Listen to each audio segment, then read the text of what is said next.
हम्म। नमो अरिहन्ताणं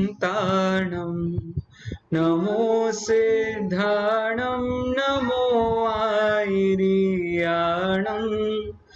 नमो वज्रायाणं नमो लोये सबसाहूणम् मोक्षमार्गस्य नेतारं वेत्तारं कर्म भूभृतां ज्ञातारं विश्वतत्त्वानां वन्दे तद्गुणलब्धये वन्दे तद्गुणलब्धये वन्दे तद्गुणलब्धये।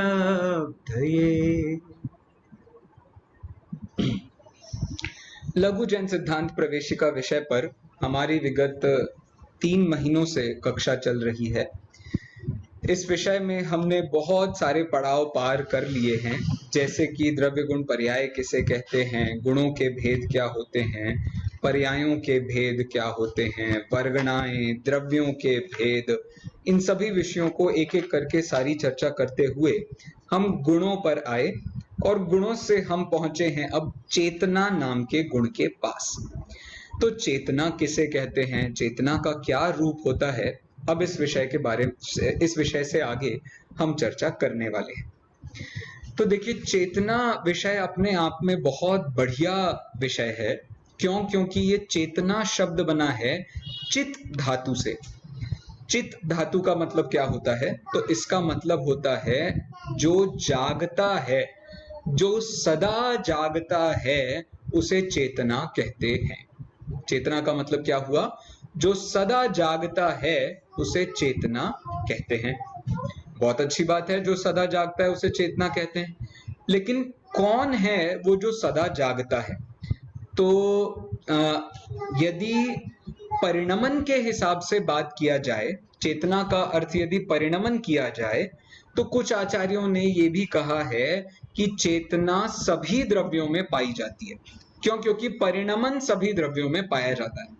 जैसे वीर्य गुण है ना, वीर्य गुण, वीर्य गुण के बारे में ऐसा कहा जाता है कि ये गुण सब में पाया जाता है, सभी द्रव्यों में पाया जाता है।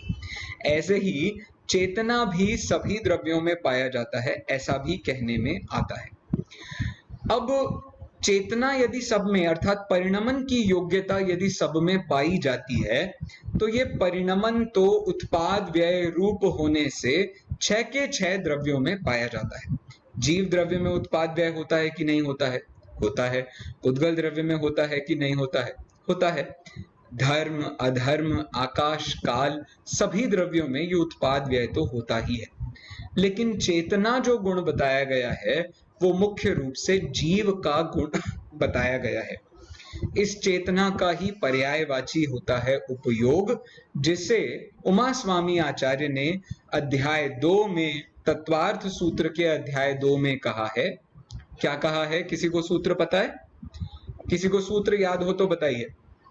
तत्वार्थ सूत्र के अध्याय नंबर 2 में जीव का लक्षण किसको बताया है उमा स्वामी आचार्य ने? कोई बताएगा? हाँ हाँ, बोलिए बोलिए चिति जी। चिति दीदी जी बोलिए।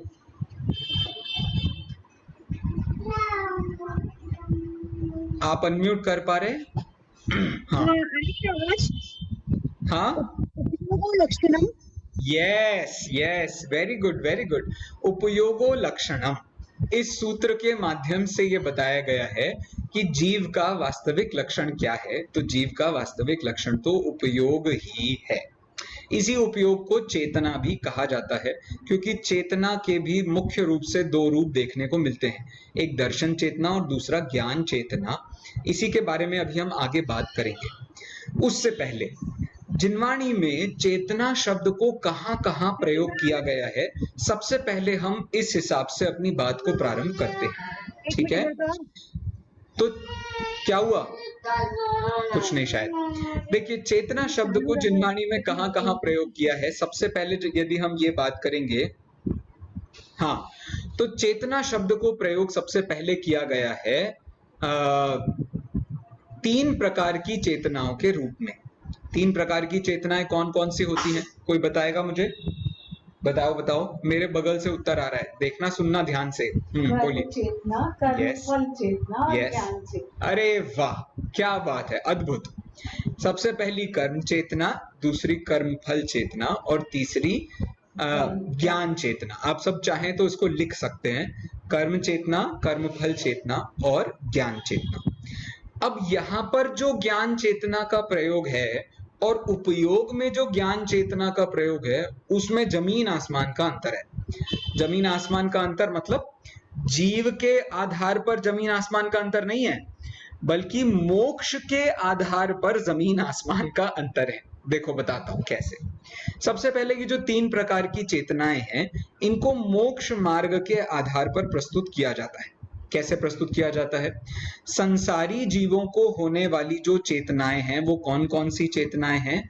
तो कर्म चेतना और कर्म फल चेतना। संसारी मतलब मिथ्या दृष्टि संसारी जीवों को जो चेतना होती है, वो कर्म चेतना और कर्म फल चेतना होती है।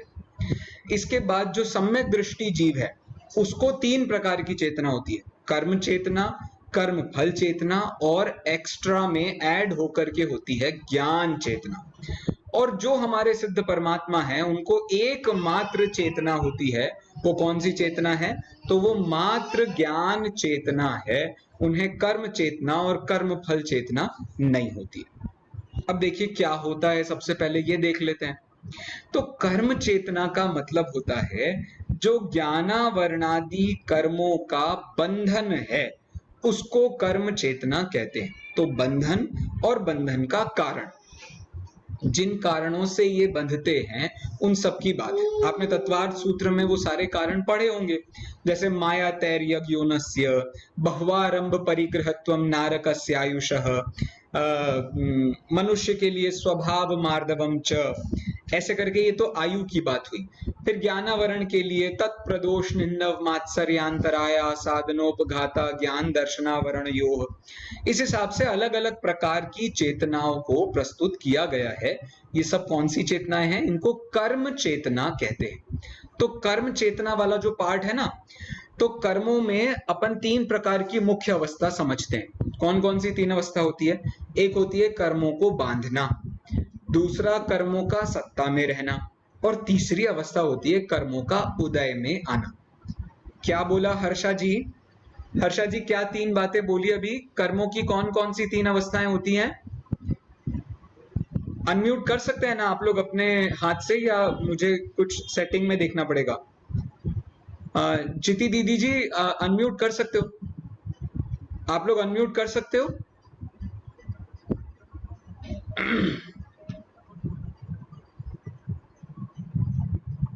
आप लोग शायद अनम्यूट नहीं कर सकते हो अपने हाथ से। अच्छा, मैं एक मिनट सेटिंग्स में देखता हूं, कहीं पर कुछ होगा तो। हाँ जी, अब आप लोग अपने आप को अनम्यूट कर पाएंगे। चलिए, तो अब कोई मुझे बताएगा कि अभी मैंने कर्मों की तीन अवस्थाएं कौन कौन सी बताई? हाँ बोलिए। पहली हर्षा जी बोलिए। उदय, बंध, वेरी गुड, उदय और वेरी गुड। सत्व। बंध, सत्ता और उदय। Very good, very good. तो अब ये जो बंध, हर्षा जी, ये जो बंध है ना, बंध, बंध जिन कारणों से होता है और जिनका होता है, उसको तो कर्म चेतना कहते हैं। फिर इसके बाद जो कर्म का उदय सत्ता में रहता है, तो ये भी एक प्रकार से कर्म चेतना ही है। इसके बाद जब इसका उदय आता है, कर्म का जब उदय आता है और उसमें जो जीव के भाव होते हैं, उसको कहते हैं कर्म फल चेतना। ख्याल में आ गई तीनों मतलब दोनों चेतनाएं ख्याल में आ गई। सत्ता और बंध, इनके आधार पर तो होती है कर्म चेतना, और जो उदय है उसके आधार पर होती है कर्म फल चेतना। और इन तीनों से रहित जो एकमात्र शुद्ध ज्ञान स्वभाव के आश्रय से होती है, उसे कहते हैं ज्ञान चेतना। तो ये ज्ञान चेतना, कर्म चेतना और कर्म फल चेतना है। तो कर्मों का बंधन कब तक होता है भैया? कर्मों का बंधन, तो कर्मों का बंधन होता है 12वें गुणस्थान के पहले, या 12वें गुणस्थान तक, आप ऐसा मान सकते हो। कर्मों का बंधन कब तक होता है? 12वें गुणस्थान तक। कर्म सत्ता में कब तक रहते हैं? तो 14वें गुणस्थान तक वे सत्ता में रहते हैं। और कर्मों से पूरी तरीके से रहित अवस्था कौन सी होती है? तो वो सिद्ध अवस्था होती है। तो इसीलिए जो कर्म चेतना है वो जघन्य अवस्था है। मध्यम अवस्था क्या है? तो मध्यम अवस्था कर्म फल चेतना है। और उत्कृष्ट अवस्था क्या है? तो वो सिद्ध में जो ज्ञान मात्र चेतना होती है उसको हम ज्ञान चेतना कहते हैं।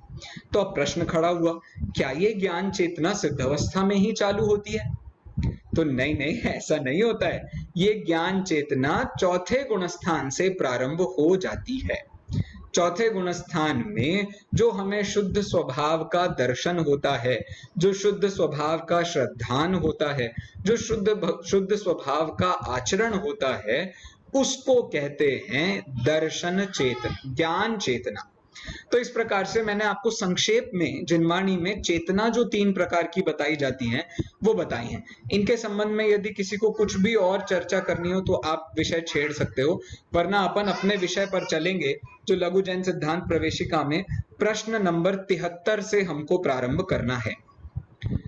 कर्म चेतना, कर्म फल चेतना और ज्ञान चेतना, ये तीनों सबको समझ में आ गया? चलें आगे? अरे हाँ जी कि ना जी बोलिए। एसी के नाम से हैंड रेज हुआ है, बोलिए, अनम्यूट कीजिए ना।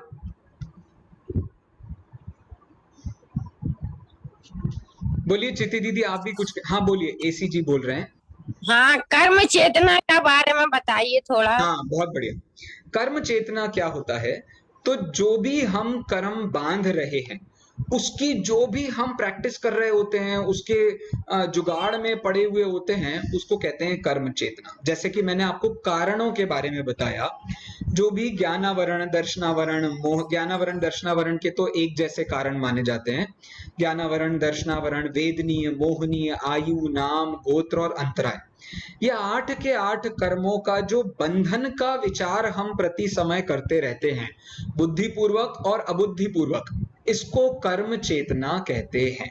मतलब कौन सा कर्म बंध रहा है, कितना बंध रहा है, कैसे बंध रहा है, कब तक रहेगा, ये सब का जो भी हम हिसाब किताब लगा रहे होते हैं ना, ये हम क्या लगा रहे होते हैं? कर्म जो इसका हिसाब किताब लगा रहे होते हैं उसको तो कर्म चेतना कहते हैं। मतलब बार बार हमारे उपयोग का ऐसी अवस्था में जाना जहां पर हम कर्मों के बंधन का विचार करते हैं। तो अब कर्मों के बंधन का विचार मतलब अच्छे काम करो, अच्छे कर्म बंधेंगे, बुरे काम करो, बुरे कर्म बंधेंगे।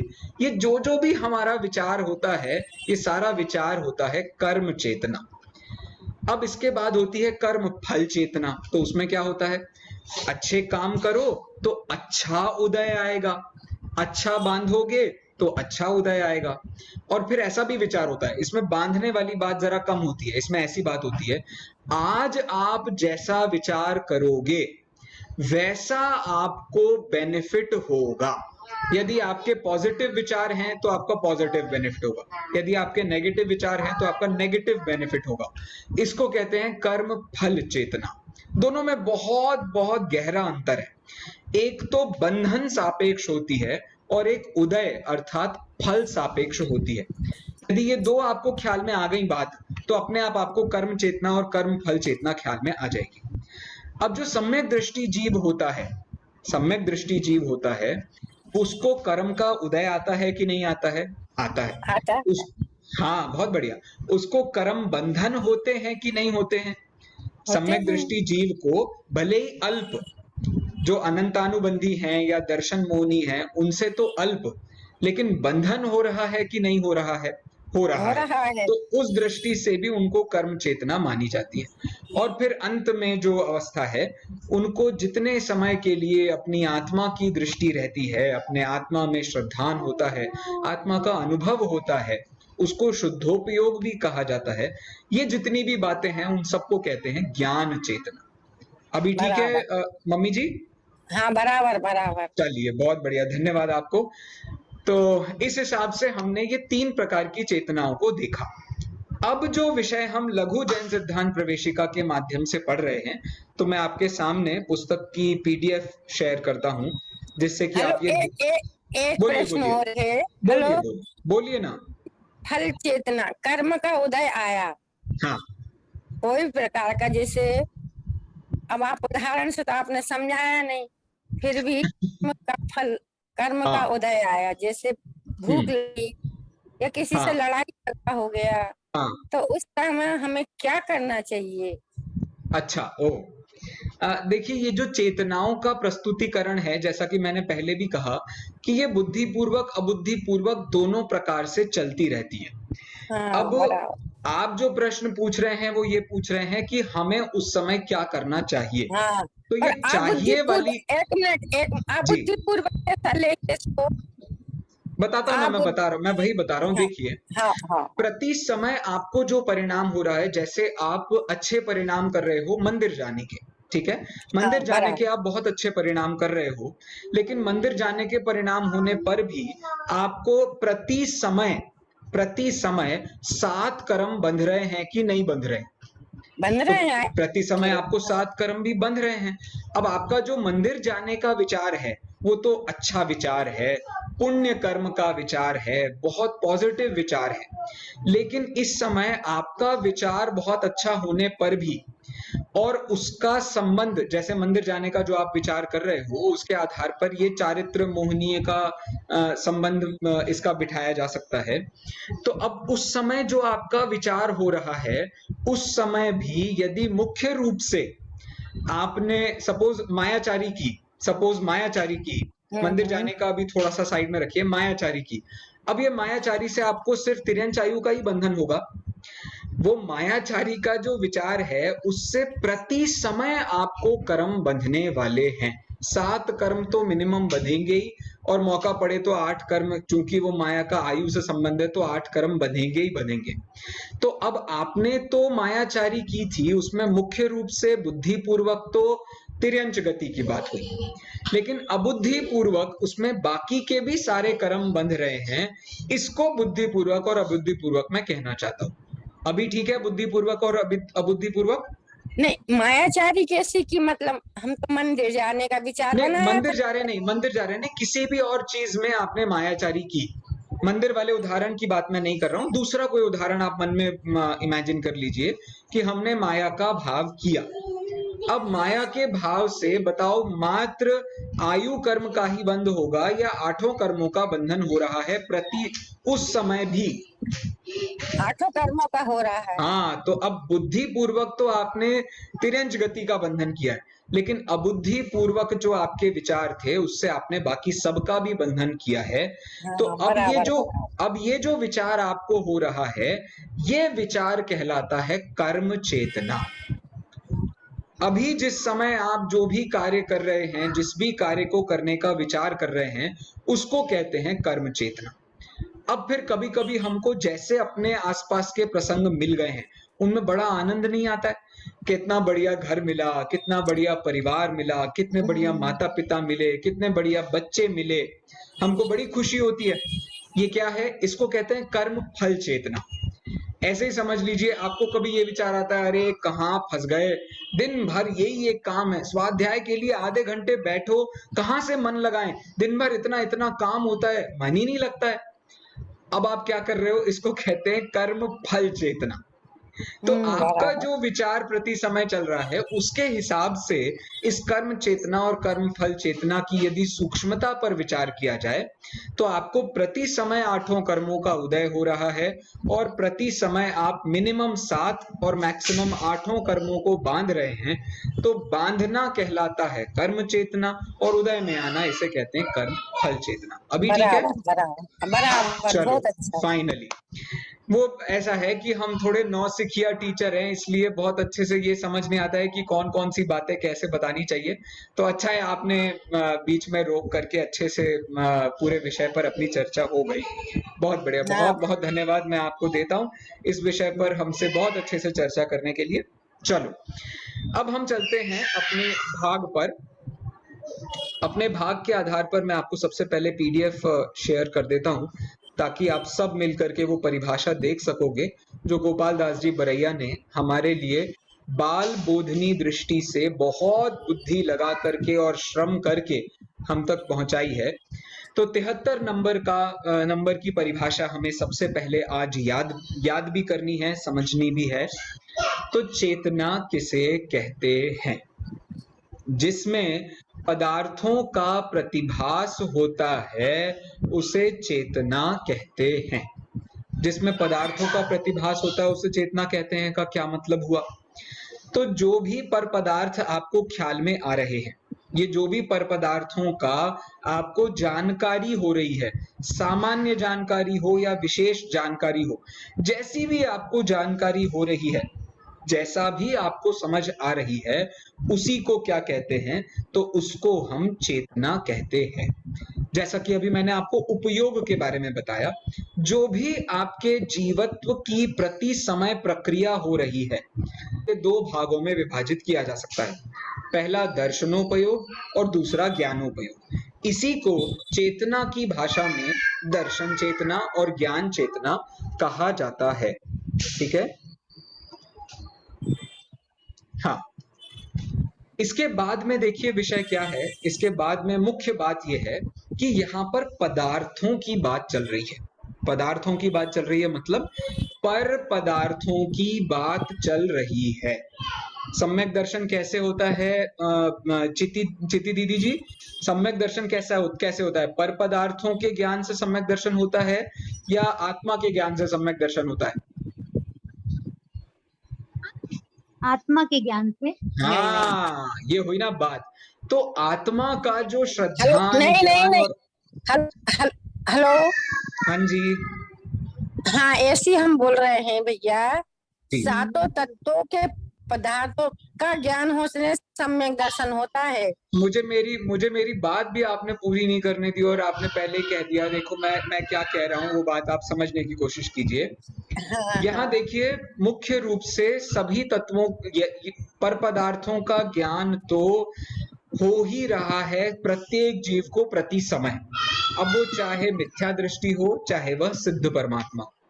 लेकिन सम्यक दर्शन को भी यदि हम इसी आधार पर परिभाषित करेंगे तो फिर सम्यक दर्शन में और जीव के साधारण ज्ञान दर्शन उपयोग में क्या अंतर रह जाएगा? कोई अंतर नहीं रह जाएगा। हमें ये बात समझनी है कि जिस ज्ञान चेतना की बात हमने अभी इससे पहले की थी, कौन सी बात? जो 3 प्रकार की कर्म, कर्म फल और ज्ञान चेतना है, उसमें जो ज्ञान चेतना वाला विषय है वो तो सम्यक दृष्टि को ही होता है। लेकिन यहाँ जिस विषय को हम गोपाल दास जी बरैया के निमित्त से लघु जैन सिद्धांत प्रवेशिका में पढ़ रहे हैं, यहाँ तो ये ज्ञान चेतना मिथ्या दृष्टि से लेकर सम्यक दृष्टि तक, निगोदिया से लेकर सिद्ध परमात्मा तक सबको होता है। यहाँ पर जो ज्ञान चेतना का विषय चल रहा है उसमें, और जो ज्ञान चेतना कर्म, कर्म फल और ज्ञान चेतना है, उस विषय में जमीन आसमान का अंतर है। ये बात मैंने पहले आपसे कही थी। तो वहां जब सम्यक दर्शन के विषय में ज्ञान चेतना की बात होती है तो वहां पर तन्मयता का रिश्ता स्वद्रव्य से होने के कारण यही कहा जाता है कि मैंने अपने आप का ज्ञान किया, अपनी आत्मा का श्रद्धान किया और अपनी आत्मा में लीनता हुई। वहां पर यह बिल्कुल नहीं कहा जाता कि पर का श्रद्धान, पर का ज्ञान और पर का आचरण करने से सम्यक दर्शन होता है।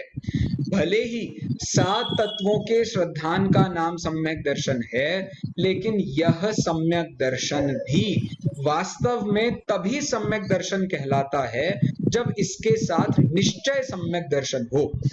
निश्चय सम्यक दर्शन पर पदार्थों के श्रद्धान ज्ञान आचरण का नाम नहीं है माता जी। इसमें तो पर पदार्थों का नहीं, स्व पदार्थ का ज्ञान, श्रद्धान और आचरण, उसको सम्यक दर्शन कहा जाता है। तो उस दृष्टि से जब हम गहराई से इस बात का अवलोकन करेंगे तो हमें ये बात समझ में आएगी कि ज्ञान चेतना शब्द यहाँ प्रयोग किया है, लेकिन जिनवाणी में ज्ञान चेतना को 2 अलग अलग स्तरों में प्रस्तुत किया गया है। समय सार के सर्व विशुद्ध ज्ञान अधिकार का ये विषय था जो अपन ने अभी 3 चेतनाओं के माध्यम से पढ़ा है, कर्म चेतना, कर्म फल चेतना और ज्ञान चेतना। अभी ये जो विषय हम चेतना का पढ़ रहे हैं, ये मुख्य रूप से आपको द्रव्य संग्रह में और यहाँ पर जो गोपाल दास जी वरैया ने चेतना को उपयोग का पर्यायवाची लेकर के प्रयोग किया है, यहाँ आपको विस्तार से देखने को मिल रहा है। तो क्या बात चल रही है एक मिनट, हमारी? मेरा प्रश्न, हाँ, एक मिनट, मेरा प्रश्न ये है, हाँ, जब तक हम पर का भी स्वभाव नहीं जानेंगे तब तक हमें अपनी आत्मा की अनुभूति भी नहीं होगी। मुझे एक बात पर का भी तो बताइए, नेचर समझ। मुझे बस इतनी बात जाननी है, आप पर द्रव्य का क्या कर सकते हो? क्या पर द्रव्य का श्रद्धान कर सकते हो आप अपनी आत्मा को जानने के लिए? नहीं, श्रद्धान करना पड़ेगा देखिए, ना। सुनो तो एक हाँ, मिनट, बोलिए। एक मिनट, एक मिनट। ऐसा करना पड़ेगा कि ये दुश्मन है, जब तक दुश्मन से अपना बचाव करेंगे, ये पर पदार्थ हमें मोहित करते हैं, हम इनसे जुड़ जाते हैं, तो जी, इसका स्वरूप तो क्या है? स्पर्श रसगंध वर्ण है, और मेरा जी, स्वरूप जानना देखना है। जी, ऐसा सबका ज्ञान यथावत करें, तब तो अपनी आत्मा की वृद्धि करेंगे। ठीक हाँ, है, मैं हाँ, अब बोलूं बताओ। अब? हाँ, बोलो बोलो। हाँ, हाँ, बस मेरे को इतना सा ही कहना है। देखिए, ज्ञान गुण जो है वो जीव का है, दर्शन गुण, श्रद्धान गुण ये हाँ, जीव के गुण है, चारित्र गुण ये जीव का गुण हाँ, है।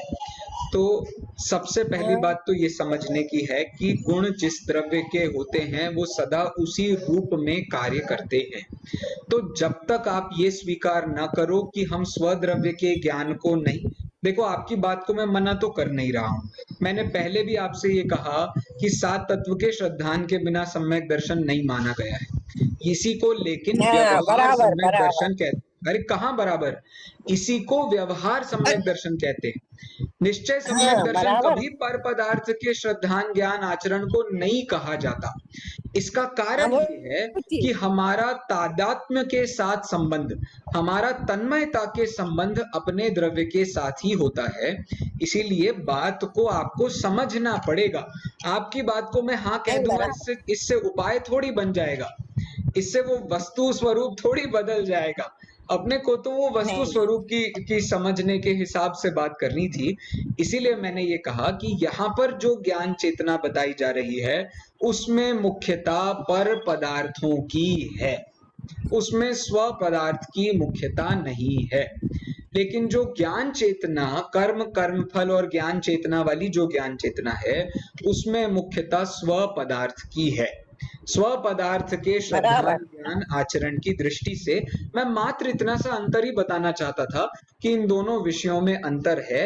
वो अंतर यदि हम ख्याल कर ले तो अपने आप हमें भी ये पर पदार्थ की चेतना से छुट्टी मिलेगी, स्वद्रव्य का अवभाषण होगा, पर पदार्थ की इष्टता अनिष्टता छूट जाएगी और उसकी वास्तविक ज्ञेयता हमें समझ में आ जाएगी। इसी का नाम इसी का नाम अजीव तत्व का प्रयोजन भूत श्रद्धानपना है। अजीव तत्व का हम अप्रयोजन भूत श्रद्धानपना कैसे करते हैं? जब हम उसमें इष्ट अनिष्ट की कल्पना करते हैं। अब वो इष्ट अनिष्ट की कल्पना यदि खत्म हो जाएगी तो अपने आप उसमें मात्र ज्ञेयता का रिश्ता आ जाएगा। उस ज्ञेयता के रिश्ते को समझाने के लिए यहाँ दर्शन ज्ञान चेतना के माध्यम से बात चलती है। अब चेतना किसे कहते हैं? तो चेतना जिसमें पदार्थों का प्रतिभास होता है उसे चेतना कहते हैं।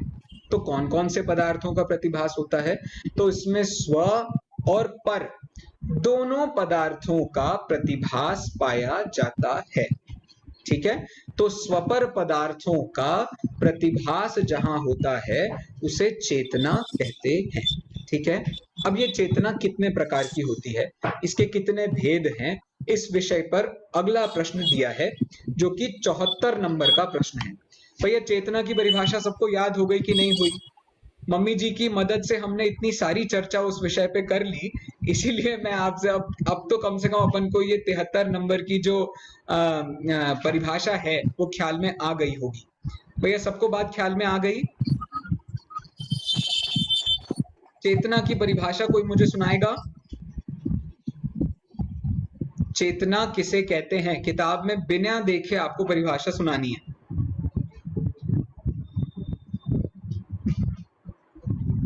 बोलिए,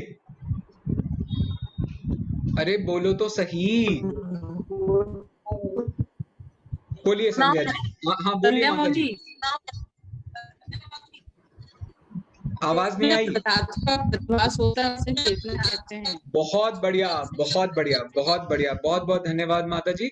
जिसमें पदार्थों का प्रतिभास होता है उसे चेतना कहते हैं। वह दो प्रकार की होती है, दर्शन चेतना और ज्ञान चेतना। तो इस प्रकार से ये बात हमको ख्याल में आ गई कि स्व पदार्थ हो या पर पदार्थ हो, उसका जहां पर प्रतिभास होता है। प्रतिभास भी देखना, अभी दो प्रकार का प्रतिभास आएगा, इसलिए मैं ज्यादा प्रतिभास पर विस्तार नहीं कर रहा हूं। जैसे ही आगे 74 और 76 में प्रतिभास की व्याख्या आएगी तब अपन और विस्तार से बात कर लेंगे। तो यहां पर सिर्फ इतना समझना है कि साधारण आपको जहां पर जिसका जो भी ज्ञान हो रहा है, प्रतिभास हो रहा है, जहां आपको जिसके अस्तित्व का भान हो रहा है, उसको हम प्रतिभास कहते हैं। तो जब भी आपको पदार्थों के अस्तित्व का भान होगा उसे हम चेतना कहेंगे। प्रति समय आपको बताओ ये भान हो रहा है कि नहीं हो रहा है। अभी आप कक्षा सुन रहे हो, या आप घर में कोई और काम कर रहे हो, या आप किसी और चीज में लगे हुए हो, इन सब विषयों के आधार पर आपको ये तो पता ही चलता है कि प्रति समय हमें कोई ना कोई पदार्थ हमारे समझ में, ज्ञान में, बुद्धि में उसका भान हो ही रहा होता है। कभी चेयर का होता है, तो कभी पेन का होता है, कभी पेंसिल का होता है, कभी घर का होता है, कभी किचन का होता है, कभी सब्जियों का होता है, कभी बिजनेस का होता है, कभी बही खातों का होता है। बहुत सारी चीजें हैं। कंटिन्यूसली हमारी लाइफ में प्रति समय हमें जो भी प्रतिभास हो रहा है उसे चेतना कहते हैं। इस चेतना को समझ के हमें क्या फायदा? इसे समझ के हमें सबसे बड़ा ये फायदा होता है, हमें ये पता चलता है कि चेतना करने वाला मैं जीव द्रव्य हूं। बाकी के जितने भी 5 द्रव्य हैं उनमें चेतना करने की शक्ति नहीं है। वो नहीं मुझे जानवा रहे, मैं उन्हें जान रहा हूं। मतलब वो जानवा रहे हैं, उनके पास में भी एक गुण है जिसको हम प्रमेयत्व कहते हैं, लेकिन वे स्वयं नहीं जान रहे हैं। उनमें जानने की योग्यता नहीं है, हम में जानने की योग्यता है। अब प्रश्न खड़ा होता है, हम में यदि जानने की योग्यता है तो किसी में ज्ञान में आने की योग्यता भी होनी चाहिए। क्या बोला? हम में यदि जानने की योग्यता है तो किसी में ज्ञान में आने की योग्यता भी होनी चाहिए। भैया ये ज्ञान में आने की योग्यता कौन कौन से द्रव्यों में होती है? कोई बताएगा मुझे? ज्ञान में आने की योग्यता कौन कौन से द्रव्यों में पाई जाती है? ये कोई बता सकता है? अरे वाह, और कोई है? आप डायरेक्टली अनम्यूट करके भी बोल सकते हैं, बोलिए।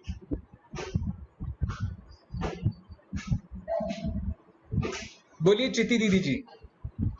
अकेले जीव द्रव्य में 6 द्रव्यों में से। हाँ, नहीं, जानने में आने की योग्यता पूछ रहा हूं मैं। जानने में आने की जानने की योग्यता तो जीव द्रव्य में है, अग्रीड। हाँ, जानने में हाँ, आने की योग्यता किस द्रव्य में है?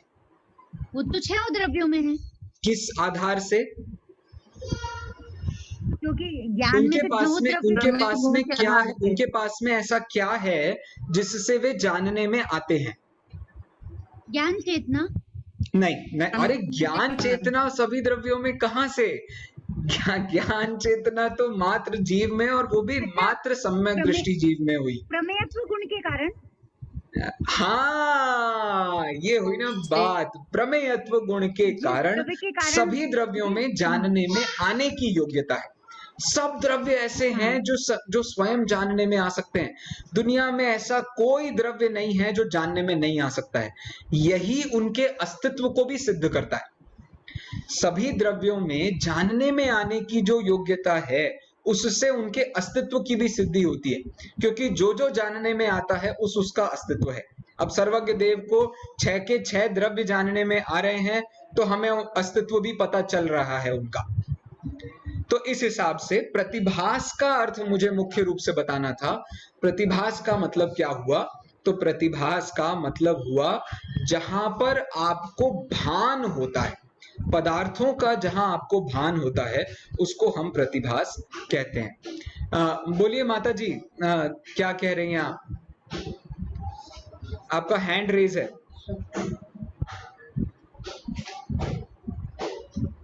एसी के नाम से जो माता जी जुड़ी हैं उनका हैंड रेज है, कुछ कह रही हैं वो।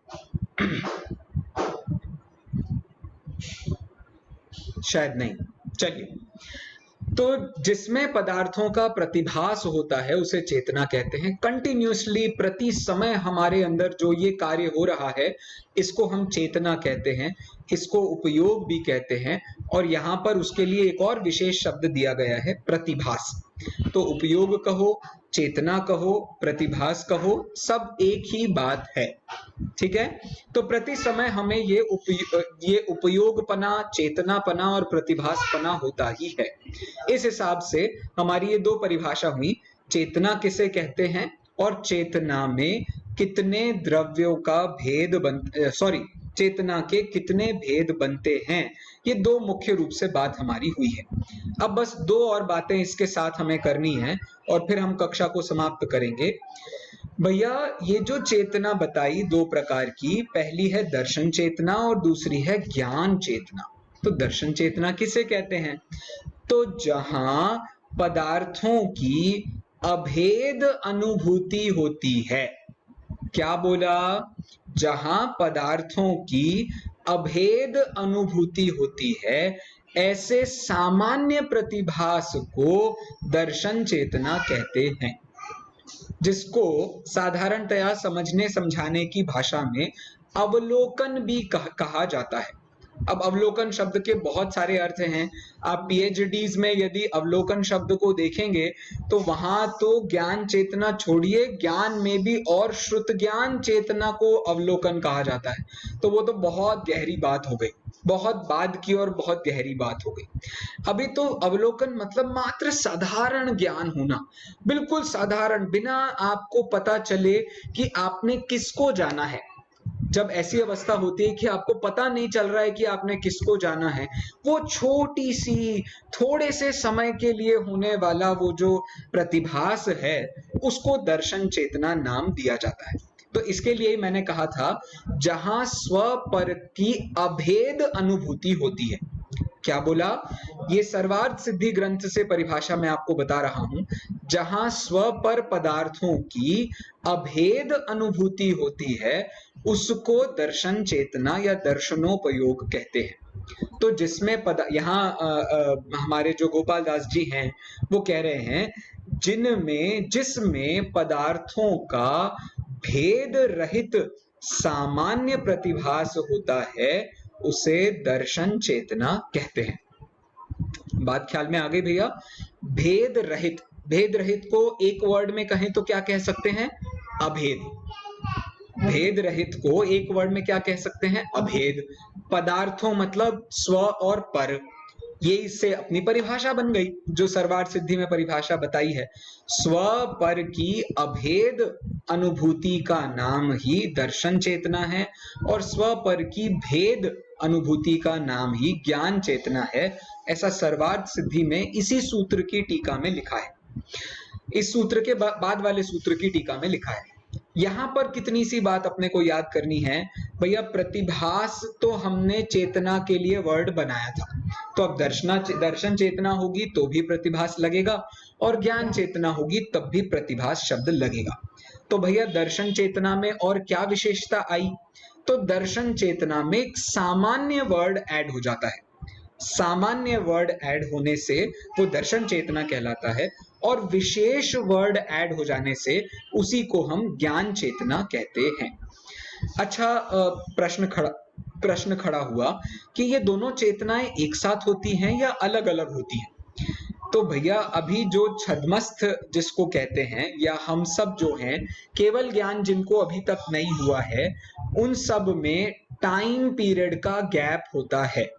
पहले उन्हें दर्शन चेतना होती है, बाद में उन्हें ज्ञान चेतना होती है।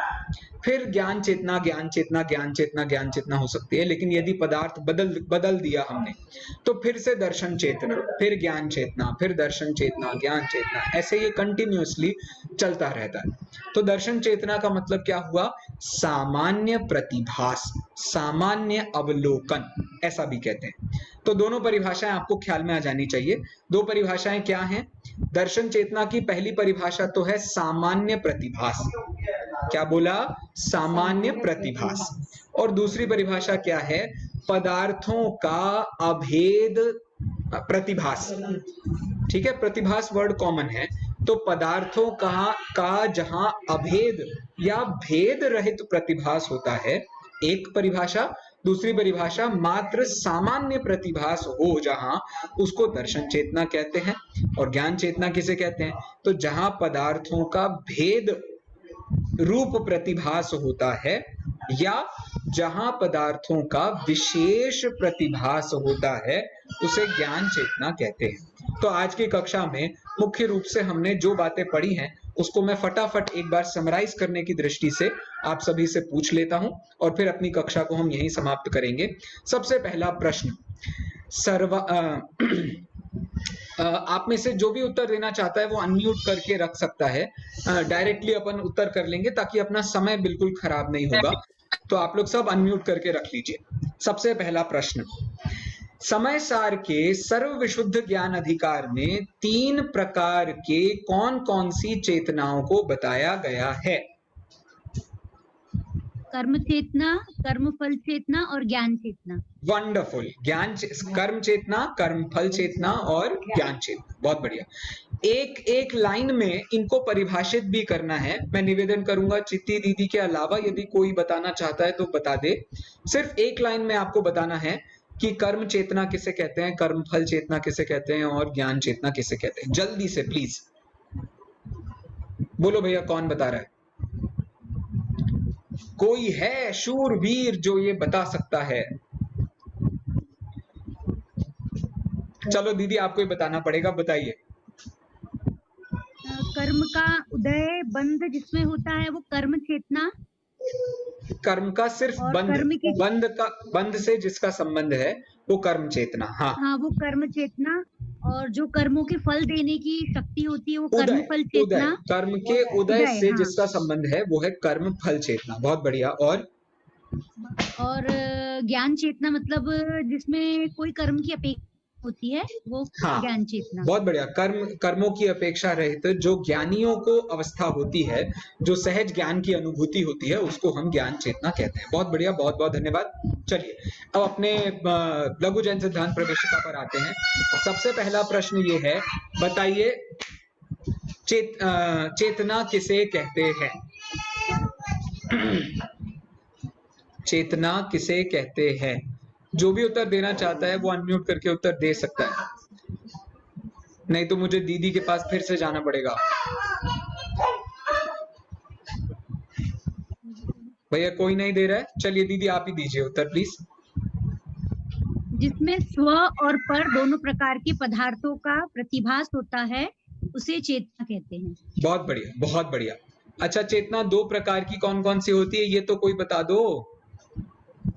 अच्छा देखो, मैं अपने, हाँ बोलिए माता जी बोलिए। चेतना 2 प्रकार की होती है, ज्ञान चेतना, दर्शन चेतना और ज्ञान चेतना। वेरी गुड, दर्शन चेतना और ज्ञान चेतना। बहुत बढ़िया। अच्छा, अब मुझे कोई बताएगा दर्शन चेतना की हमने 2 परिभाषाएं देखी हैं, 2 परिभाषाएं कौन कौन सी है, या दोनों को मिलाकर के एक परिभाषा भी आप बता सकते हैं। बोलिए प्रिया जी। भैया सामान्य अवलोकन या प्रतिभास होना और पदार्थों का अभेद रूप प्रतिभास होना, ये दर्शन चेतना। वंडरफुल वंडरफुल, बहुत बढ़िया। अच्छा ये और बता दो प्रिया दीदी कि वो जो हमने पदार्थों की अभेद प्रतिभास वाली बात कही है वो कौन से ग्रंथ में बात लिखी है?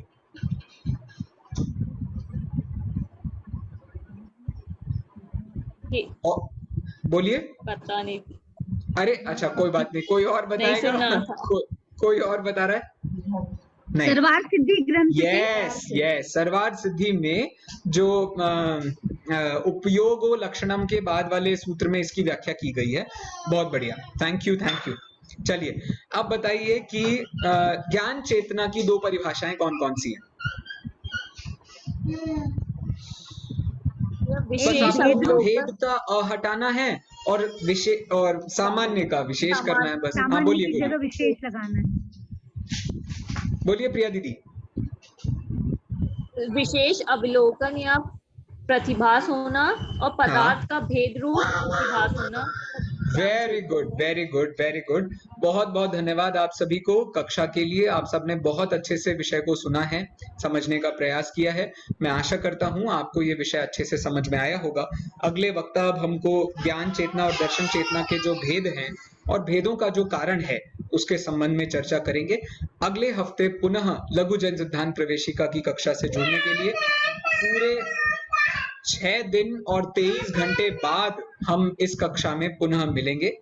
आप सभी, अब तो कोरोना उठ गया है, हम हैप्पी कोरोना भी नहीं कह सकते हैं, तो आप सभी इस आत्मा की जो हम यात्रा में जुड़े हुए हैं उस यात्रा को बहुत अच्छे से पूरा करें। इसी मंगल भावना से अभी पूरा करेंगे। धर्म ध्यान के लिए 2 चीजों की सबसे ज्यादा आवश्यकता मानी जाती है, एक शुद्धात्म और दूसरा पंच गुरु। तो सर्वप्रथम पंच गुरुओं को हम याद करेंगे और उसके बाद में हम कायोत्सर्ग के माध्यम से शुद्धात्मा को भी याद करेंगे। तो सर्वप्रथम पंच परमेष्ठियों के लिए मैं 3 बार नमोकार मंत्र पढ़ने के लिए निवेदन करता हूं। पढ़िए।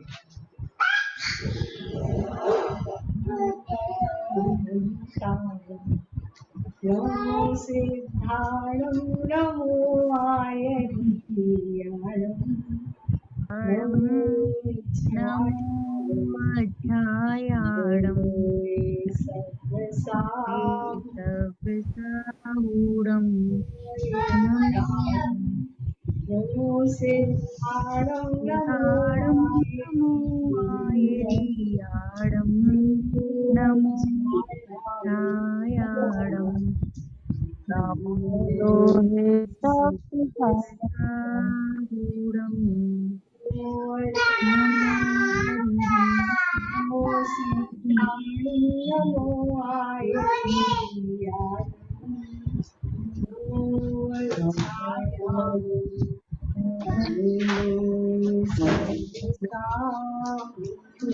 निज निधि निज में बताई यह अनंत उपकार है, उसके लिए जिन वाणी माँ को वंदना शतबार।